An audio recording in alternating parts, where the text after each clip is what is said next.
apressadamente a uma cidade da Judéia, entrou na casa de Zacarias e cumprimentou Isabel.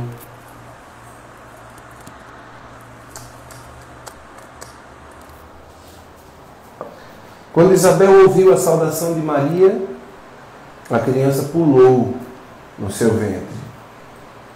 E Isabel ficou cheia do Espírito Santo.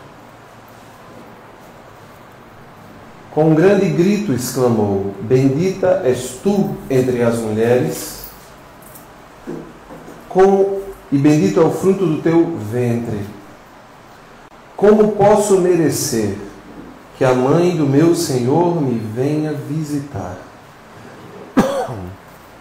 Logo que a tua saudação chegou aos meus ouvidos, a criança pulou de alegria no meu ventre. Bem-aventurada aquela que acreditou, porque será cumprido o que o Senhor lhe prometeu. Maria disse: A minha alma engrandece o Senhor e o meu espírito se alegra em Deus meu Salvador, porque olhou para a humildade de sua serva. Doravante, todas as gerações me chamarão bem-aventurada, porque o Todo-Poderoso fez grandes coisas em meu favor. O seu nome é santo, e sua misericórdia se estende de geração em geração a todos os que o temem. Ele mostrou a força do seu braço, dispersou os soberbos de coração, derrubou do trono os poderosos e elevou os humildes, encheu de bens os famintos e despediu os ricos de mãos vazias. Socorreu Israel, seu servo, lembrando-se de sua misericórdia, conforme prometera aos nossos pais, em favor de Abraão e de sua descendência para sempre. Maria ficou 3 meses com Isabel e depois voltou para casa. Palavra da salvação. Glória a vós, Senhor. Veja, o texto de hoje, ele é muito interessante, porque para que a gente entenda o texto de hoje, e não de um modo simplista, a gente precisa considerar aquilo que aconteceu no Evangelho anterior a este. O que aconteceu? Aconteceu que Maria recebeu uma grande notícia. Mas não foi uma grande notícia, uma notícia simples, né? Quer dizer, se você considerar bem, o povo de Israel estava esperando essa notícia há muito tempo. Era a notícia que todos os profetas tinham profetizado e que todo o povo que vivia ali esperava, aguardava ansiosamente. Um anjo aparece para ela e diz: olha, tudo aquilo que o teu povo esperou a vida inteira vai acontecer, e vai acontecer por meio de ti. Por meio de ti vai vir o Messias, o Salvador.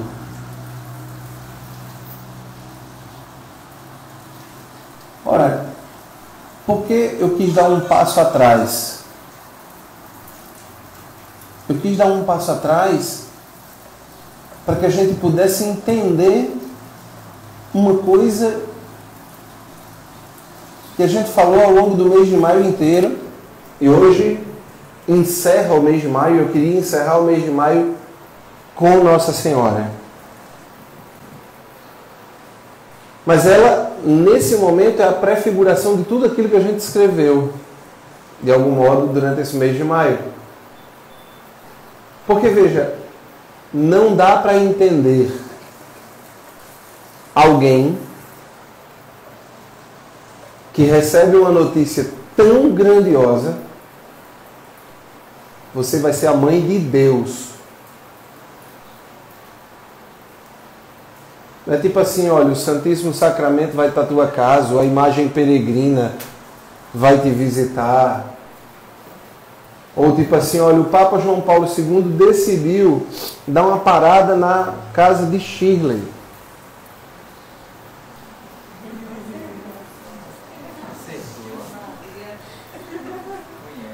Quer dizer, não era isso, não era essa coisinha pequena, que pra gente já parece ser grande demais.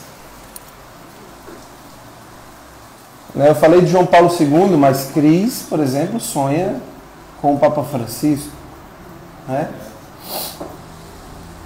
E se o Papa Francisco dissesse, estou indo para o Brasil, quero dar uma parada em Cabedelo, na comunidade Fraterno Amor, ela enlouquecia. Né?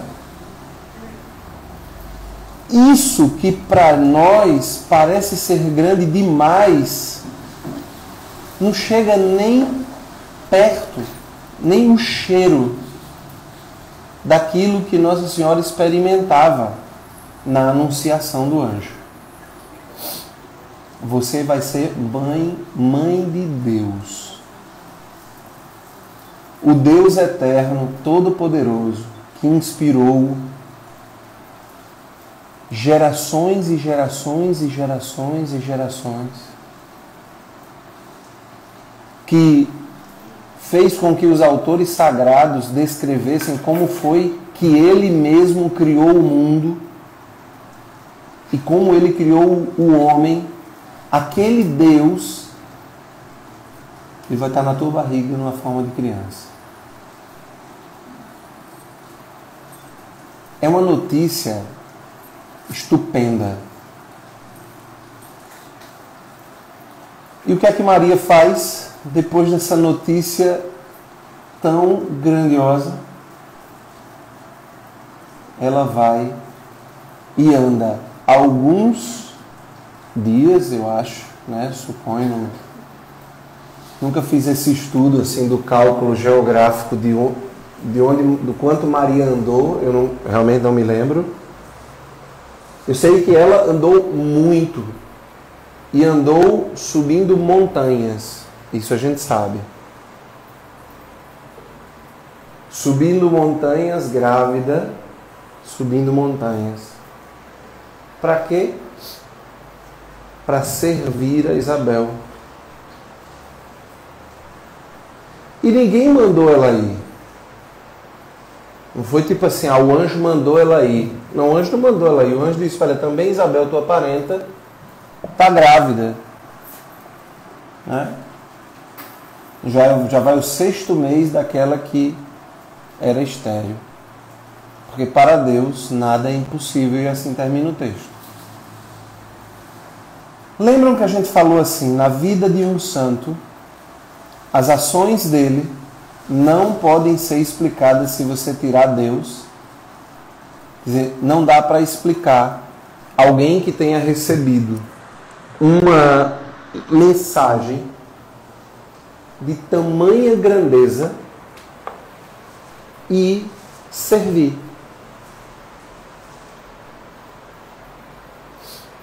Passar 3 meses fazendo sabe o quê? Lavando roupa, lavando louça, varrendo a casa. Por quê? Porque a gravidez de Isabel era uma gravidez, né, de uma pessoa que não podia ter filhos e já estava, né, com a idade avançada. Então não era uma gravidez qualquer. Vocês estão entendendo? A mãe de Deus, essa daqui, ó, que vocês cantam no final da missa diária, uma música para ela, foi para a casa da prima lavar louça e roupa. Durante quanto tempo, diz a Sagrada Escritura? 3 meses.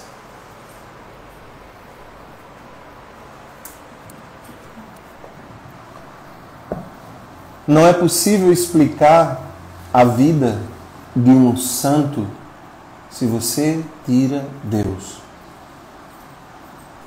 Só é possível explicar a vida de Nossa Senhora, a experiência que ela faz, se você colocar Deus. Só assim é possível explicar. Só assim é possível explicar aquela que foi elevada a uma dignidade que nenhum outro ser humano foi elevado. Você agora é mãe de Deus.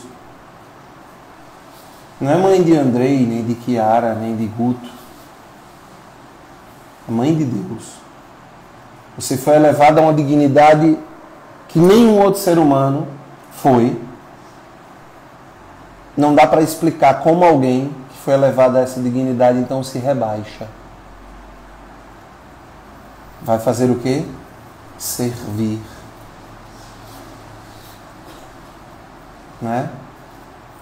Assim? Ela vai servir.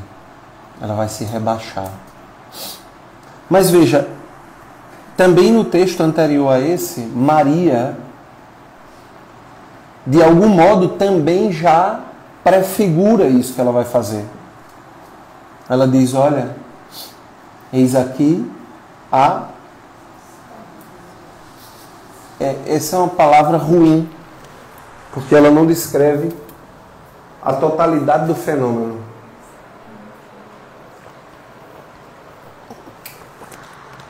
Veja, um servo pode ser um ministro, um servo de Deus, né? Mas o servo, ele não perde o direito sobre si. Por isso que o termo mais exato, mais preciso é escravo. São Luís Grignon de Montfort usa o termo escravo. Maria diz, eis a escrava. E por que ela usa esse termo preciso? Porque ela perde o direito sobre si. Mas ela não perde porque Deus tomou, porque Deus roubou. Ela diz sim. Ela abre mão do direito que ela tinha sobre si, sobre a sua própria vida. E ela diz, agora está aqui a escrava. E o que é que faz com que alguém seja escravo? No sentido mais profundo da palavra. Esse escravo que não é feito por uma autoridade ditatorial. Não é esse escravo que um senhor de engenho põe uma corrente na perna. São Paulo deixa muito claro que esse escravo, que tem correntes nas pernas, pode ser livre. Porque você prendeu, você escravizou a matéria dele. Mas a alma continua livre. Ele era preso, São Paulo, preso na cadeia, e se sentia livre. Nós estamos falando de uma escravidão mais profunda, aquela na qual, repare, não é um senhor de engenho que escraviza o corpo do sujeito. Não. É um sujeito extremamente consciente de si mesmo, que entrega todos os direitos que ele tem sobre ele mesmo. E ele mesmo já não vai mais exigir. E veja que isso é uma diferença grande entre nós, irmãos. Grande. E é uma diferença que pode colocar em xeque a santidade da gente. O óleo da crisma. Você entrega teu corpo, tua carne está marcada. Mas dentro você não é escravo. dentro você exige teus direitos. Não é assim?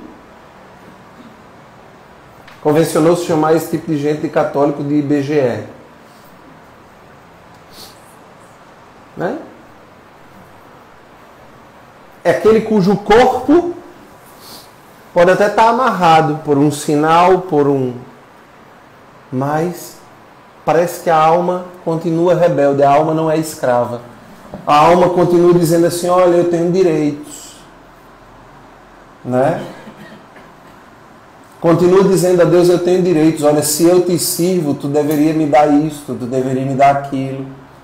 Essa tua palavra é muito dura, então eu vou esquecer essa parte, vou ficar só com essa outra.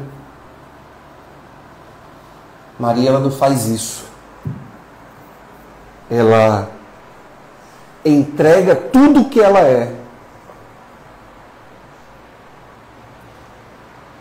Só há duas formas de você ser escravo. Uma é nas mãos de um senhor de engenho. Ele escraviza teu corpo, mas tua alma pode continuar livre. E a outra é por amor. Só o amor. E só um amor profundo faz com que nós decidamos perder todos os direitos que nós, em algum momento, a gente achou que a gente tinha. Só um amor profundo. E isto, Nossa Senhora nos ensina hoje, nesse texto. Eis a escrava. E o que é que ela faz? Ela põe-se a exercer a função de quê? De escravo. O que ela faz? Ela vai servir Isabel. Por quê?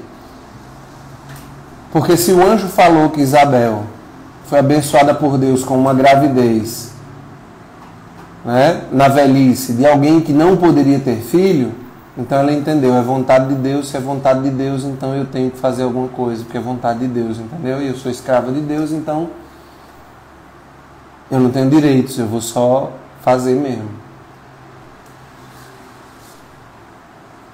Só o amor pode fazer isso. Né? Gravem uma frase. Amar. Amar. É desejar a tal ponto a eternidade do ser amado que eu sou capaz de perder a própria vida para que aquela pessoa dure na eternidade. Isso é amar. Quando a gente ama, a gente perde o direito, a gente é capaz de perder o direito sobre a própria vida, ou seja, a gente se faz escravo. Quando a gente ama de verdade, a gente se faz até escravo. A gente vira vítima, holocausto de amor, como dizem alguns santos, para que o outro dure. Isso é amor. Eu quero que essa pessoa dure para sempre. Amar é isso. Repare-se, quando a gente não ama alguém, a primeira coisa que a gente faz é, de algum modo, matar a pessoa dentro de nós. Dizer, não, quem perde a vida não sou eu, é ele. Né? Ele é que deixa de viver. Não tenho interesse nenhum que ele dure. Para mim, quanto mais rápido ele acabar, melhor. Quando a gente não ama é assim. Mas quando a gente ama, é exatamente isso que a gente experimenta.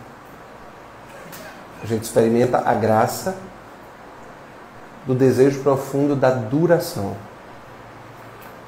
Amar de algum modo, é querer que o outro dure. E querer que o outro dure para sempre. Não é? Querer que o outro dure para sempre. Não é? Todo mundo já experimentou isso em algum nível. Geralmente a gente experimenta isso nos níveis mais baixos. Nos níveis mais inferiores. Né? É aquele biscoito Bono que a gente abre e a gente vai tirando a lasquinha do recheio. De algum modo, a gente quer que ele dure. A gente nem está percebendo isso. Né? Aquele sanduíche que a gente vai comendo beiradinha por beiradinha. Né? No desejo de que ele dure mais tempo. É imperfeito, é inferior. Né? Mas já é uma expressão desse desejo de durabilidade que aparece. A gente quer que dure. A gente quer que as coisas durem. Só que quando a gente se refere às coisas materiais, a gente cai diante de um impasse. Elas não duram. A característica da matéria é o quê? É acabar. Né? Como é que você sabe que uma coisa... Como é que você consegue perceber a passagem do tempo? Porque é muito difícil, né? Mas como é que eu sei que o tempo passou? Se você pega aqueles vídeos, né, de internet onde as pessoas botam, por exemplo, uma fruta e botam tipo um time-lapse, né? Uma velocidade acelerada da câmera filmando aquela fruta, né? E ela vai apodrecendo, apodrecendo, apodrecendo até que vira pó. Se a matéria não acabasse, a gente não saberia o que é o tempo. A gente só sabe o que é o tempo porque as coisas acabam. E é por isso que o nosso interesse não tem que ser que as coisas durem. É por isso que é imperfeito. É por isso que é imperfeito. A gente não tem que querer que as coisas durem. Claro que eu não estou falando de não ser cuidadoso, de não administrar os bens. Não é isso que eu estou falando. Mas esse desejo de durabilidade próprio do amor, a gente não pode ter com as coisas.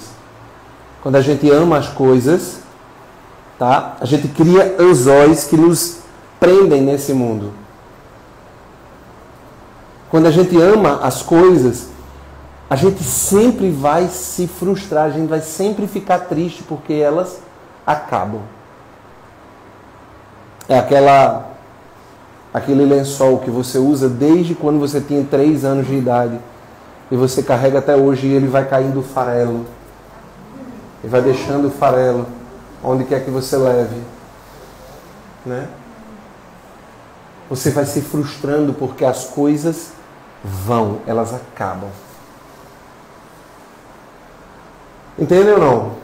Então, em que tem que ser a nossa aposta de amor? A nossa aposta de amor tem que ser naquelas coisas que não se acabam. A gente poderia chamar isso de imateriais. Nas realidades imateriais. Então, por exemplo, a minha aposta não pode ser no corpo de Eliara. Tem que ser aonde? Na alma dela. Então, se eu pagar para ela 1000 spas, tá? Talvez ela fique mais bonita. Né? 1000 tratamentos faciais, talvez ela fique mais bonita. Por quanto tempo? Vocês estão entendendo? E aí eu paguei 1 milhão de spas para ela ir e ela morreu. E todo o investimento que eu fiz foi só no corpo. Eu não fiz investimento nenhum na alma dela. O tempo passou e eu investi em tudo que dizia respeito à matéria. Mas esqueci de amar, portanto, de querer a durabilidade daquilo que de fato não se acaba. Mas Andrei, não é meio tosco, não é meio louco você dizer assim, olha, como é que você pode querer a durabilidade de algo que não acaba? Ora, se já não acaba, eu não preciso querer a durabilidade. Né? Sim. A tua observação está correta, Cris. A questão é que a gente está falando da durabilidade do bem. Porque existe a durabilidade do mal. O inferno também é eterno. O inferno também é eterno. Eu quero a durabilidade de Eliara no céu. Mas pode também existir a durabilidade de Eliara no inferno. Assim? Pode existir. Amar é querer a durabilidade do outro na eternidade feliz. É óbvio. Quem iria querer a durabilidade na eternidade infeliz? Sofrível, sofrida, doída. Quem ama, não. Quem ama, não. Quem não ama, a gente entende que seja assim. Hamlet, de Shakespeare, retrata exatamente isso, né? Quando o tio dele, que assassina o pai para ficar com a mãe, entra no quarto. Hamlet está escondido com um punhal para matar o tio. E quando o tio entra no quarto e Hamlet ia se lançar sobre ele, o tio então se ajoelha no meio do quarto e começa a pedir perdão a Deus.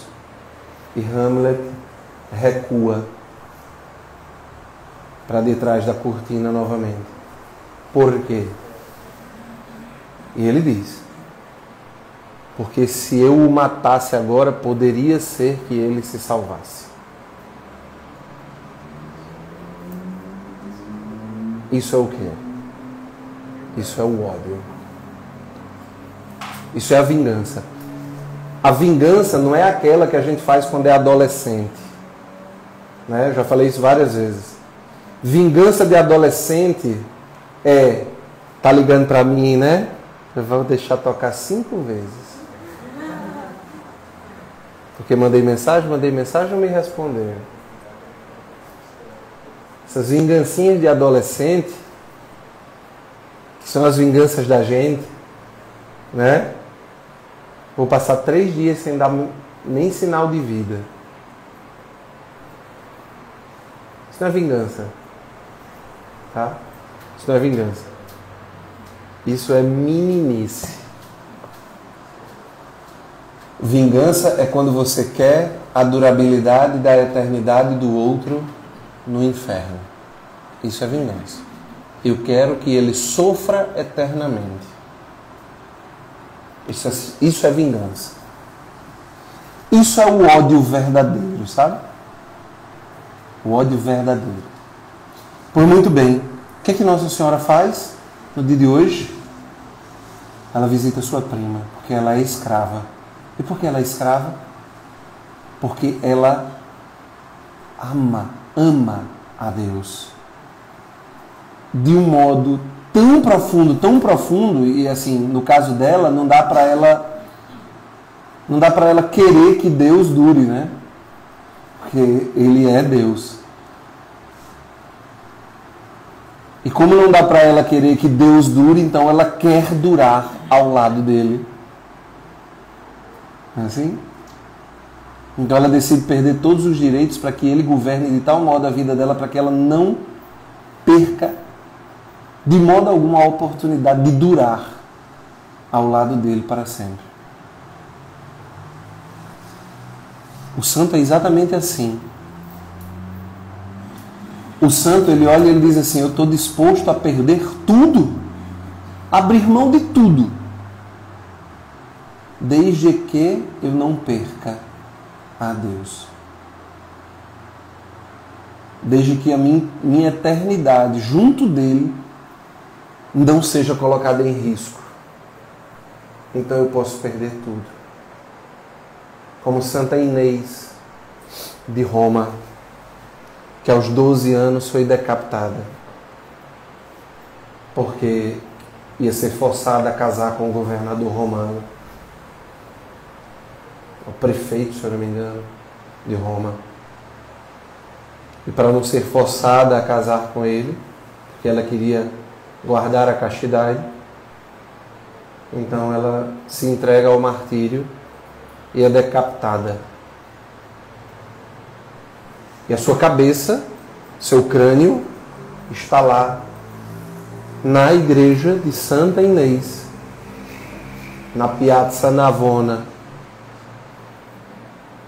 uma praça bem famosa lá em Roma, que fica um monte de gente fazendo charges. Está lá a cabeça de Inês, a menina que disse: eu amo tanto a Deus, eu já sou escrava dele, eu amo tanto a Deus que eu não posso correr o risco de perder a eternidade ao lado dele. Eu quero que a minha alma dure, né, com ele. E por fim, como é que a alma dura com Deus? Como é que a minha alma pode durar com Deus? Quando eu faço aqui na terra o que Deus quer que eu faça. Quando eu sirvo a Ele de um modo tão profundo, de um modo tão escravo,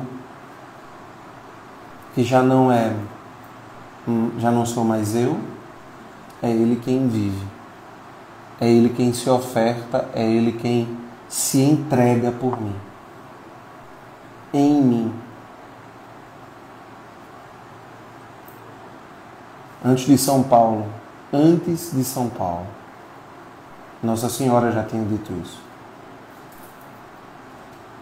E ela podia dizer em todos os aspectos possíveis e imagináveis: já não sou eu quem vive, é Ele quem vive em mim, é Ele quem vive em mim. Né? Ela era toda dele. Maria era toda dele. Qual é o ensinamento nesse mês que a gente pregou o mês inteiro sobre santidade? O ensinamento de Nossa Senhora no 31º dia de maio, que cai justamente numa quarta-feira de adoração.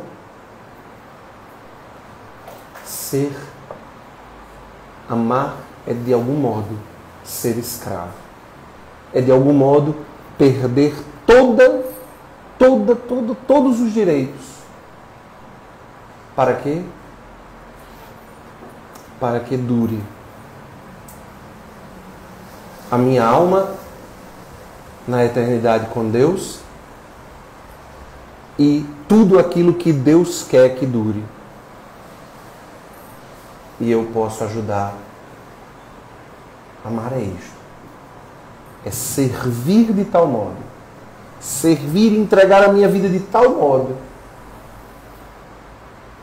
que eu vou fazer a minha parte para que dure na eternidade com Deus tudo aquilo que o próprio Deus quer. Amém? Assim é com a minha vocação, assim é com essa comunidade. Se eu amo essa comunidade, e se Deus quer que essa comunidade dure, então eu vou fazer de tudo para que ela dure. Né? Hoje eu dizia a uma paciente minha, né? Eu dizia: olha, Ela dizia assim: o que é ser amigo? Uma pergunta difícil, né? Eu assisti 10 aulas de um grande filósofo falando só sobre amizade, aulas de 1 hora. Digo, meu Deus do céu, como é que eu vou resumir isso numa pergunta de uma sessão? Eu digo, bom, o que é que eu posso falar da característica de um amigo que possa representar de modo mais profundo a amizade? E na hora só me vinha na cabeça uma coisa: ser amigo é gastar tempo. Ser amigo é gastar o tempo que você tem com o seu amigo. Isso é ser amigo. Não é? Andrei, mas eu tenho amigos que faz 5 anos que eu não vejo, mas dentro de mim eu sei que é meu amigo. Eu falei, mas essa convicção, ela só chegou no teu peito porque um dia ele gastou tempo contigo. Não é não? Porque um dia ele gastou... E por que o tempo? Porque é aquilo que não tem preço. Por que o tempo? Porque é aquilo que não tem preço. Como você paga 1 minuto da vida de alguém? 1 minuto que alguém gastou a vida dele com você, como é que você paga isso? Não é? Um dia desse uma pessoa me mandou uma mensagem me agradecendo pelo tempo que ao longo da vida dela eu gastei com ela.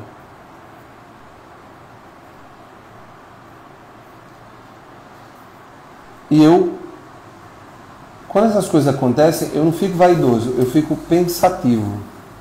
Eu começo a pensar sobre várias coisas. E uma das coisas que eu pensei foi: é só isso mesmo que ela pode fazer, né? Porque ela não tem como pagar nenhuma noite que eu passei com ela, atendendo, aconselhando. Ela não tem como pagar mesmo. E se ela não tem como pagar, eu também não tenho como pagar. Como é que eu vou pagar o tempo que Dom Alberto gastou comigo tantas vezes? Como é que eu vou pagar isso?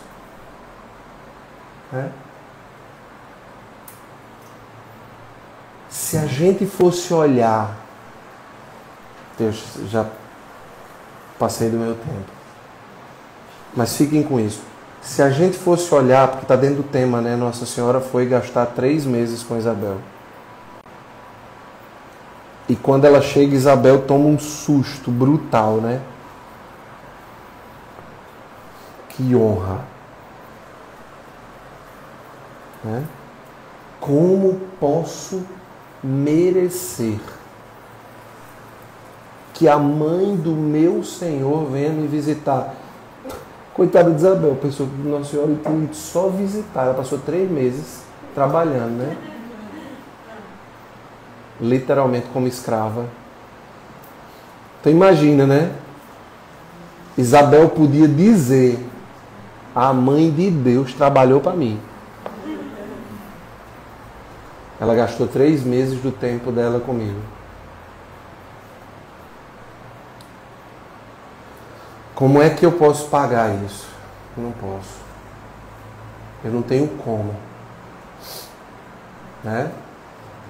E se a gente fosse contabilizar, e é com isso que eu encerro, se a gente for olhar, faça uma varredura agora diante de Jesus. Jesus vai vir agora aqui, vai se expor neste altar. Né? Melhor dizendo, ele vai ser exposto neste altar, porque até nisto ele se rebaixou, né? Já não é mais ele que vai vir se expor, não é? Somos nós que o expomos, né? Quando você estiver diante dele, pense. Eu queria que você pensasse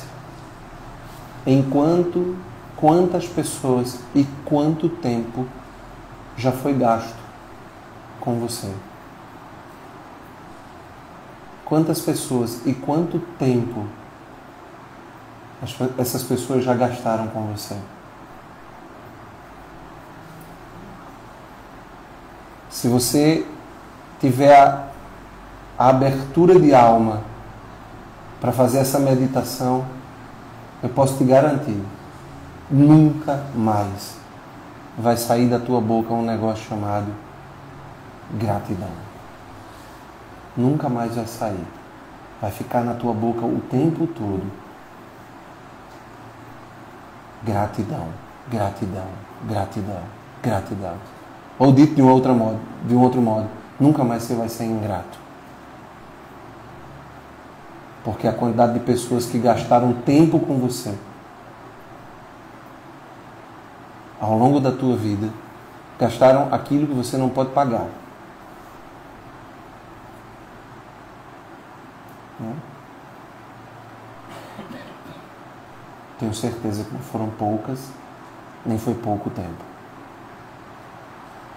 Se tempo pudesse ser contabilizado, nós seríamos os maiores endividados da face da terra. Não é? Não é não? Amém? Louvado seja nosso Senhor Jesus Cristo. Para sempre seja louvado. Vamos então adorar ao Senhor e meditar sobre esse amor. O amor de quem gastou o seu tempo conosco. O amor de Deus que gastou todo o seu tempo conosco. E o amor de Deus que gastou o tempo de tantos outros conosco.